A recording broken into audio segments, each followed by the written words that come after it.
The small hamlet of Knowlton was once a prosperous place. The sound of children playing in the street and people going about their daily business. It was even recorded in the Domesday Book. That was until the Black Death swept across England and decimated its inhabitants. Nothing apart from that entry remains. Apart from this 12th century Norman church with its 15th century western tower, built within a Neolithic earthwork and a once pagan site. Its ritual standing stones were demolished when the church was built and may have even provided some of the stone for its construction. Maybe this explains what I'm about to tell you. Firstly, some of the history of this fascinating place. There are 5 main earthworks in the immediate area. 3 of the 5 were henges known as Church Henge, Knowlton South and Knowlton North. A 4th, a more square feature, is known as the Old Churchyard, and the 5th, the Great Barrow. But more on this in a minute. In reality, there are many more that are invisible to the naked eye. The area has been used for worship for many thousands of years and has been added to over that time. But not only with sites to worship beliefs or gods through prayer or sacrifice, but the dead.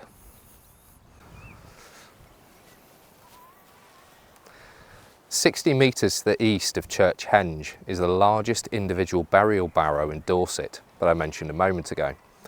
And all the barrows together make up the largest concentration of burials in Dorset. The exact number is unknown, but there could be hundreds if not thousands buried here. Surprisingly, not a lot of archaeology has taken place here, or unsurprisingly. Why was the church placed in the centre of an ancient ritual site? Was it an attempt to hijack its symbolism in the transition to Christianity? Something that was done regularly and actually ordered to be done by the church? Or was it done, as some have suggested, to trap its spirits within? Or even an attempt to cleanse them? Historians have long entertained the belief that henges trap ghosts, and they are certainly surrounded by death and sacrifice, not always natural or humane. I've been to many places that were devastated by the plague, but actually very few ceased to exist entirely. The ruinous state of the church is easy to explain. Many flint constructions like this one eventually collapse if not correctly looked after. It's rather like building a really large sandcastle, but there are some ancient yew trees still present and thriving. Yews are well documented to be present in both paganism and Christianity, symbolising nature. But what of the mystery of the missing church bell? Far-fetched or not, it is said that it was taken by the devil, who sank along with the bell into the nearby river, where the thriving hamlet of Knowlton once was, never to be seen again. Now the story turns a little more sinister. This site is said to be Dorset's most haunted place.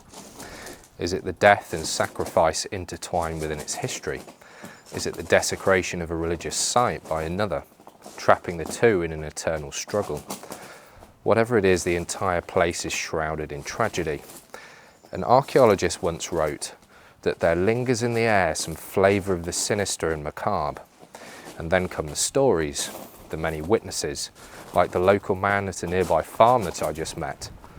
The noises, the mist that surrounds you, the unexplainable, and the figures said to reside in this picturesque corner of Dorset.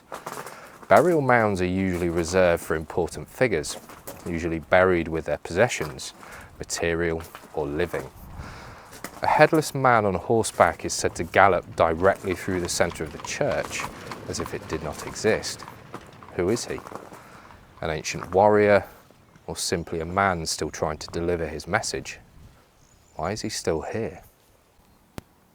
A woman is said to kneel before the church as if in mourning, or is she pleading, still waiting for her wish to be granted?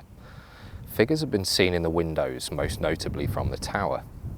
Are they trapped inside, or are they forever looking out at those they refuse sanctuary in their final moments of need? They are just a couple of the documented hauntings that take place here, but there is one more I save for those still watching. A dark figure is said to appear day or night, bringing an equally dark aura with them, engulfing those he appears to. A mother and her children were visiting when the shadowy figure walked directly across their path before vanishing. Whatever you do or don't believe, they aren't isolated incidents.